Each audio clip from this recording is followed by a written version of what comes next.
Minimal equipment, complete beginner strength training plan. Hi, this is Wanjira, menopause coach, pelvic floor health coach. A few people have asked me what they can do if they're in menopause and want to start strength training. They don't have a lot of equipment and have never done any strength training. As we know, strength training is really important, is numero uno when it comes to menopause. You have to have strength training in your toolkit. The reason is that as estrogen starts to decline in menopause, we lose muscle mass. Muscle mass is what helps us keep our bone density. So if we don't keep that muscle mass, we start to lose also bone. Muscle mass, lean muscle mass, also helps us to better manage blood sugar. And better managing blood sugar has other repercussions like helping your heart, helping to keep metabolic disease away. So strength training is the base and should be the foundation of your menopause toolkit. So what happens when you don't have any equipment, you have never done any strength training? You can still start somewhere, and you can use many of the things that you have in your house to start building that strength before then you progress. So this video today is showing you a few basics, how we start, some of the most important movements, the key movements that are included in almost every workout, and how to differentiate them and how to do them properly. So this will be a very basic video, and then I'll be posting more in the future where we can progress from the beginning. And before I forget, hit subscribe so that you can be alerted when I post more videos, and you can come back and see the videos, and we can progress together in this strength training plan of ours. All right, first things first, we're going to go through the basic movements. The basic movements that we do in strength training are things like a hip hinge. We also do a squat, and I'm going to show you how to tell the difference between a hip hinge and a squat. A hip hinge is used mostly for a deadlift. A deadlift is something that we do all the time in our lives. When you're lifting groceries from the floor, when you're lifting a child, you're using a deadlift, and it's a hip hinge. And then we will do a squat. We'll do then things like rows very safely to show you how you can start to progress. Now, I have a few things here that I'm going to use today. I have a dowel or a long stick. We call this a dowel in yoga, or you can also use a broomstick, or any other stick that you have in the house. I also have a backpack with books, which we're going to use as weight. I also have a jug of detergent, which we're going to use as weights, and I have a chair. So the first thing we're going to learn is a hip hinge. We're going to take this dowel, and I'll bring the dowel to the back of the body. Now, the 3 points that I want you to notice that are touching is the head, the back of the head, the back of the thoracic spine, the shoulder blades, and the buttock area. I'm going to keep that dowel there, and I want to just focus on taking my hips back. So slowly taking my hips back, and keep the contact, all those 3 points in contact, and then come back up.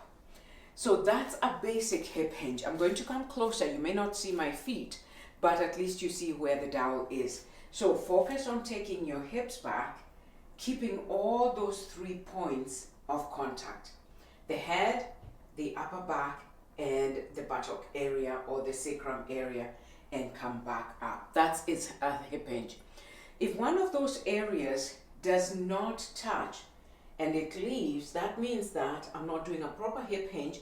As you can see here, I'm rounding my back. So no rounding of the back. You want to really keep all those 3 points of contact as you hip hinge. All right, so that's the basic movement of a hip hinge.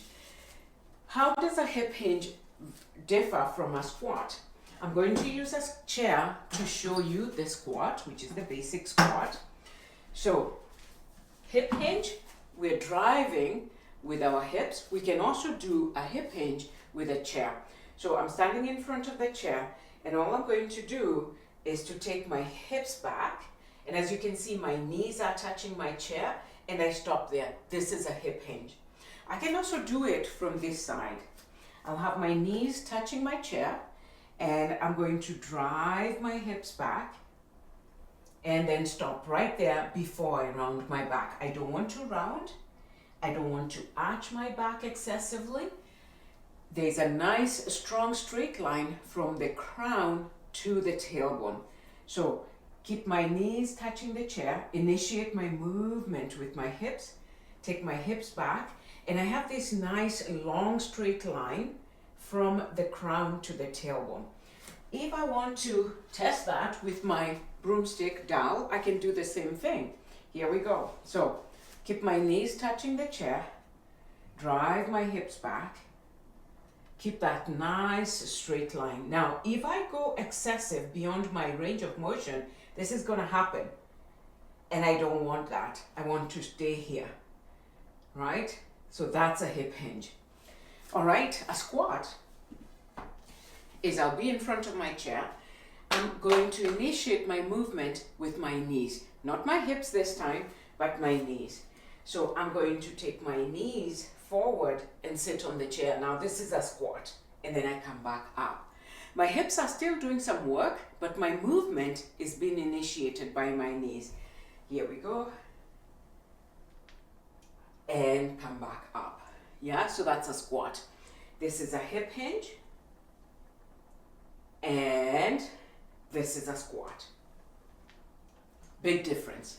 All right, so our first movement today is going to be a deadlift with a broomstick, because we're just starting out.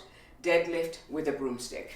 Our first movement today is going to be the deadlift with a broomstick. Imagine that you're lifting a weight. Now, if you have weights at home, you're going to learn how to do this with weights.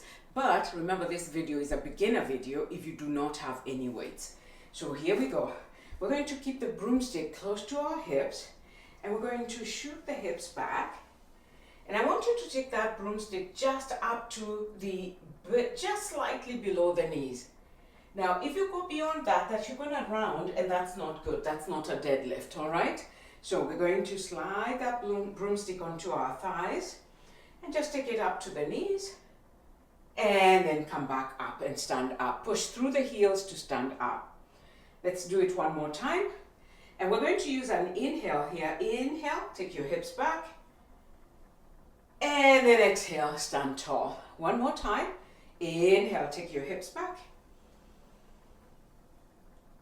And then exhale, stand up tall. Let's do two more here. Inhale. And exhale, push into your heels and stand tall. Open the hips. You want those hips to stop right when they are open. Let's take it one more time. Inhale.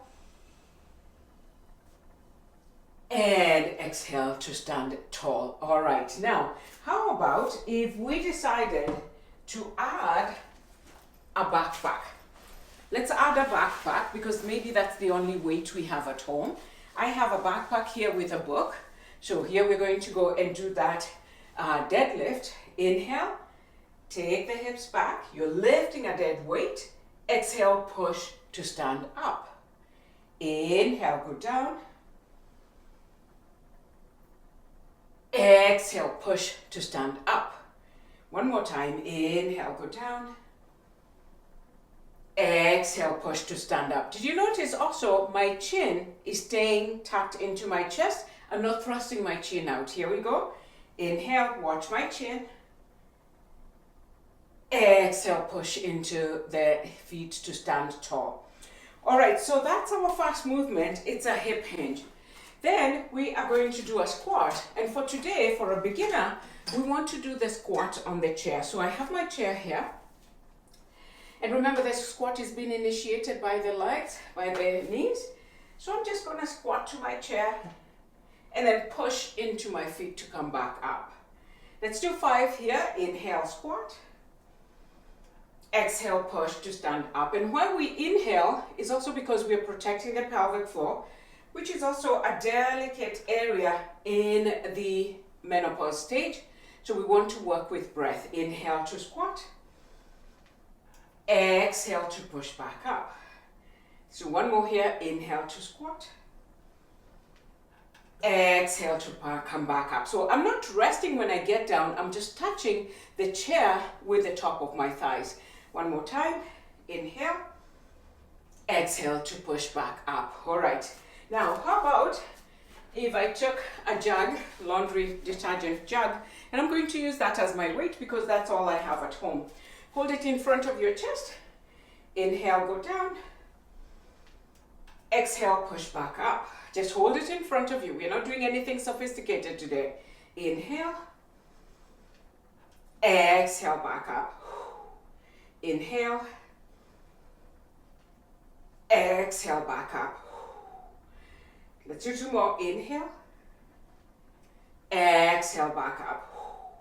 One last one. Inhale. Exhale, back up. Excellent.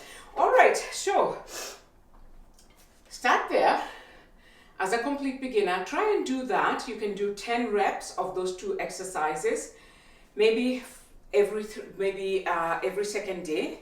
Maybe you end up doing about 3 times a week. Try those exercises, see how they go, and then I will be posting a few more videos where we can progress. But this is a good way to start you off, especially when you don't have a lot of equipment and you have never done any strength training. We want to start with the basic. Don't go for these very fancy exercises. Just start with the basic, get the basic movements, and then we can build on from there. Remember, this is menopause. We also have other things going on. We have cranky joints. We have estrogen declining. We have lack of sleep. So we want to slowly progress. We don't want to go 300% in and then not be able to walk the next day. You want to start slow and then we can build on to that. Subscribe to my channel so you can get all the other videos that I post, and we're going to take this journey together very slowly. Take good care of yourself. Thank you.